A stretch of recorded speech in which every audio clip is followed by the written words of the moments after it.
বাংলা নববর্ষ 1432-এ গল্পকথকে সবাইকে স্বাগত।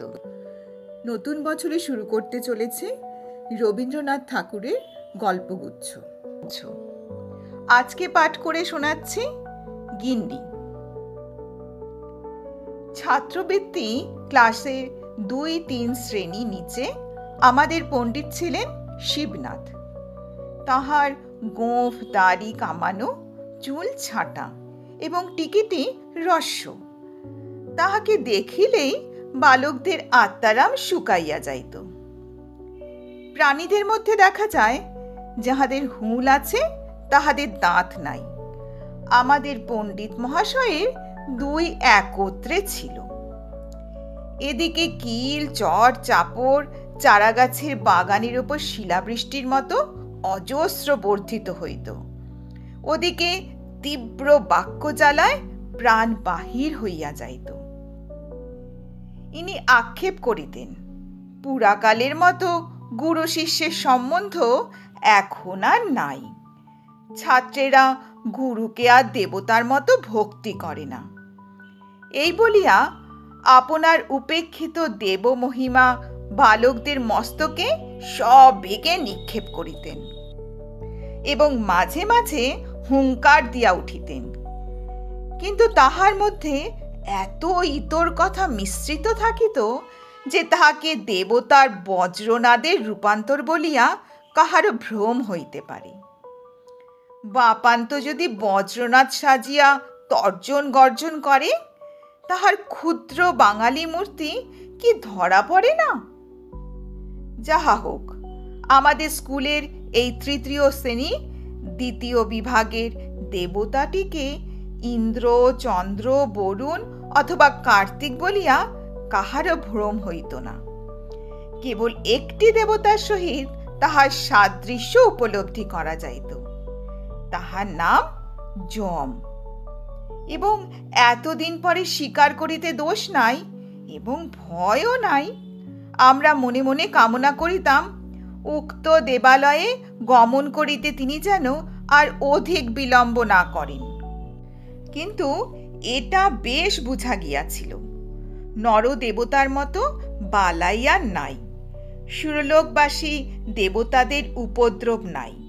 গাছ হইতে একটা ফুল পাড়িয়া দিলে খুশি হন, না দিলে তাগাদা করিতে আসেন না। আমাদের নরদেবগণ চান অনেক বেশি এবং আমাদের তিলমাত্র ত্রুটি হইলে চক্ষু দুটো রক্তবর্ণ করিয়া তাড়া করিয়া আসেন। তখন তাহাদিগকে কিছুতেই দেবতার মতো দেখিতে হয় না। বালকদের পীড়ন করিবার জন্য আমাদের শিবনাথ পণ্ডিতের একটি অস্ত্র ছিল। সেটি শুনিতে যৎসামান্য, কিন্তু প্রকৃতপক্ষে অত্যন্ত নিদারুণ। তিনি ছেলেদের নূতন নামকরণ করিতেন। নাম জিনিসটা যদিচ শব্দ বই আর কিছুই নয়, কিন্তু সাধারণ লোকে আপনার চেয়ে আপনার নামটি বেশি ভালোবাসে। নিজের নাম রাষ্ট্র করিবার জন্য লোকে কি কষ্টই না স্বীকার করে। এমনকি নামটিকে বাঁচাইবার জন্য লোকে আপনি মরিতে কুণ্ঠিত হন না। এমন নামপ্রিয় মানবের নাম বিকৃত করিয়া দিলে তাহার প্রাণের যে প্রিয়তর স্থানে আঘাত করা হয়। এমনকি যাহার নাম ভূতনাথ, তাহাকে নলিনীকান্ত বলিলে তাহার অসহ্য বোধ হয়। ইহা হইতে এই তত্ত্ব পাওয়া যায়, মানুষ বস্তুর চেয়ে অবস্তুকে বেশি মূল্যবান জ্ঞান করে। সোনার চেয়ে বাণী, প্রাণীর চেয়ে মান, এবং আপনার চেয়ে আপনার নামটাকে বড় মনে করে।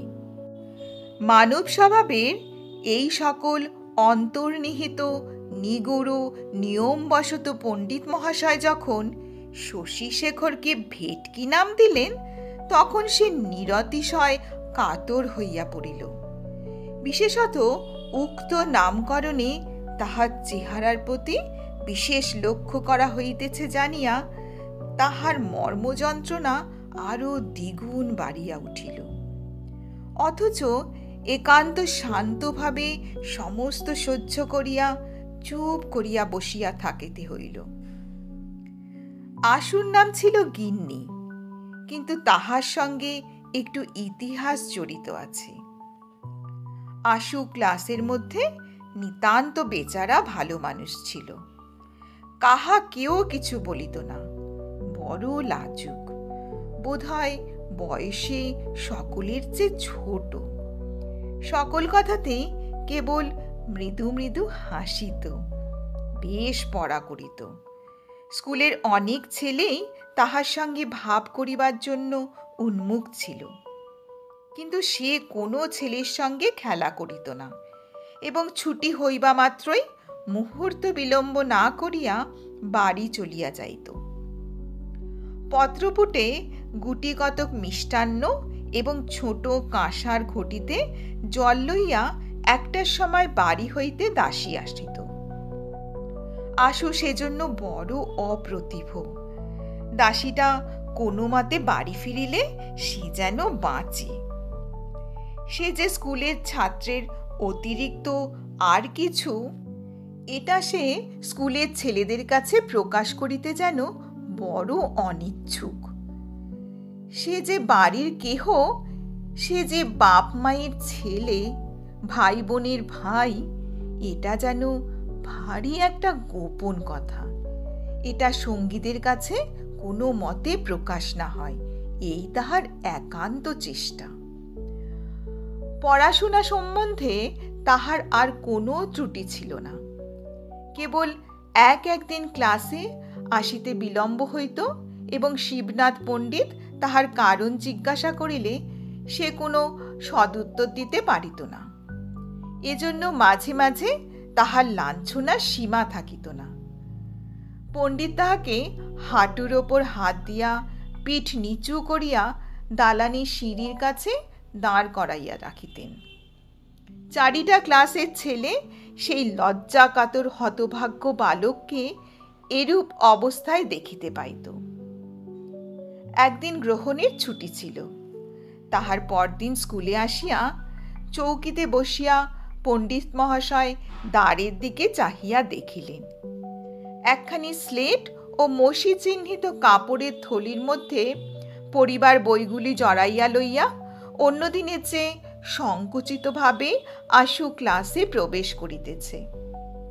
শিবনাথ পণ্ডিত শুষ্ক হাসি হাসিয়া কহিলেন, এই যে গিন্নি আসছে। তাহার পর পড়া শেষ হইলে ছুটির পূর্বে তিনি সকল ছাত্রদের সম্বোধন করিয়া বলিলেন, শোন, তোরা সব শোন।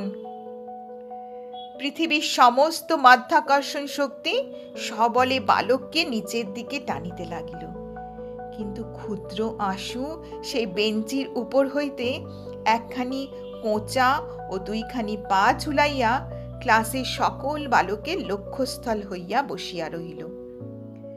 এতদিনে আশুর অনেক বয়স হইয়া থাকিবে এবং তাহার জীবনে অনেক গুরুতর সুখ দুঃখ লজ্জার দিন আসিয়াছে, সন্দেহ নাই। কিন্তু সেই দিনকার বালক হৃদয়ের ইতিহাসের সহিত কোনো দিনের তুলনা হইতে পারে না। কিন্তু ব্যাপারটা অতি ক্ষুদ্র এবং দুই কথায় শেষ হইয়া যায়। আশুর একটি ছোট বোন আছে। তাহার সমবয়স্ক সঙ্গিনী কিংবা ভগিনী আর কেহ নাই। সুতরাং আশুর সঙ্গেই তাহার যত খেলা। একটি গেটওয়ালা লোহার রেলিংয়ের মধ্যে আশুদের বাড়ির গাড়ি বারান্দা। সেদিন মেঘ করিয়া খুব বৃষ্টি হইতেছিল। জুতা হাতে করিয়া ছাতা মাথায় দিয়া যে 2-4 পথিক পথ দিয়া চলিতেছিল, তাহাদের কোনো দিকে চাহিবার অবসর ছিল না। সেই মেঘের অন্ধকারে, সেই বৃষ্টিপাতের শব্দে, সেই সমস্ত দিন ছুটিতে গাড়ি বারান্দা সিঁড়িতে বসিয়া আশু তাহার বোনের সঙ্গে খেলা করিতেছিল। সেদিন তাহাদের পুতুলের বিয়ে। তাহারই আয়োজন সম্বন্ধে অত্যন্ত গম্ভীরভাবে ব্যস্ত হইয়া আশু তাহার ভগিনীকে উপদেশ দিতেছিল। তখন তর্ক উঠিল কাহাকে পুরোহিত করা যায়। বালিকা চট করিয়া ছুটিয়া একজনকে গিয়া জিজ্ঞাসা করিল, হ্যাঁ গা, তুমি আমাদের পুরুত ঠাকুর হবে? আশু পশ্চাৎ ফিরিয়া দেখে শিবনাথ পণ্ডিত ভিজা ছাতা মুড়িয়া অর্ধসিক্ত অবস্থায় তাহাদের গাড়ি বারান্দায় দাঁড়াইয়া আছেন। পথ দিয়া যাইতেছিলেন, বৃষ্টির উপদ্রব হইতে সেখানে আশ্রয় লইয়াছেন। বালিকা তাহাকে পুতুলের পৌরোহিত্যে নিয়োগ করিবার প্রস্তাব করিতেছে। পণ্ডিত মশাইকে দেখিয়াই আশু তাহার খেলা এবং ভগিনী সমস্ত ফেলিয়া এক দৌড়ে গৃহের মধ্যে অন্তর্হিত হইল। তাহার ছুটির দিন সম্পূর্ণ মাটি হইয়া গেল। পরদিন শিবনাথ পণ্ডিত যখন শুষ্ক উপহাসের সহিত এই ঘটনাটি ভূমিকা স্বরূপে উল্লেখ করিয়া সাধারণ সম্মুখে আশুর গিন্নি নামকরণ করিলেন, তখন প্রথমে সে যেমন সকল কথাতেই মৃদুভাবে হাসিয়া থাকে, তেমন করিয়া হাসিয়া চারিদিকের কৌতুক হাস্যে ঈষৎ যোগ দিতে চেষ্টা করিল। এমন সময় 1টার ঘণ্টা বাজিল। অন্য সকল ক্লাস ভাঙিয়া গেল এবং শালপাতায় 2টি মিষ্টান্ন ও ঝকঝকে কাঁসার ঘটিতে জল লইয়া দাসী আসিয়া দ্বারের কাছে দাঁড়াইল। তখন হাসিতে হাসিতে তাহার মুখ কান টকটকে লাল হইয়া উঠিল, ব্যথিত কপালের শিরা ফুলিয়া উঠিল এবং উচ্ছ্বসিত অশ্রুজল আর কিছুতেই বাঁধ মানিল না। শিবনাথ পণ্ডিত বিশ্রামগৃহে জলযোগ করিয়া নিশ্চিন্ত মনে তামাক খাইতে লাগিলেন। ছেলেরা পরম আহ্লাদে আশুকে ঘিরিয়া গিন্নি গিন্নি করিয়া চিৎকার করিতে লাগিল। সেই ছুটির দিনে ছোট বোনের সহিত খেলা জীবনের একটি সর্বপ্রধান লজ্জাজনক ভ্রম বলিয়া আশুর কাছে বোধ হইতে লাগিল। পৃথিবীর লোক কোনো কালেও সেদিনের কথা ভুলিয়া যাইবে, এ তাহার মনে বিশ্বাস হইল না। আজকের গল্প এখানেই শেষ হলো। এই গিন্নি গল্প পাঠ তোমাদের কেমন লাগলো তা কমেন্ট করে অবশ্যই জানিও। যদি ভালো লেগে থাকে তাহলে লাইক করো এবং বন্ধুদের সঙ্গে শেয়ার করো। চ্যানেলটি যদি এখনো সাবস্ক্রাইব না করে থাকো তাহলে আমার উৎসাহ দেওয়ার জন্য চ্যানেলটি সাবস্ক্রাইব করে দিও। সবাই সুস্থ থেকো, ভালো থেকো, আনন্দে থেকো এবং আমার গল্পকথক চ্যানেলটির সঙ্গে থেকো।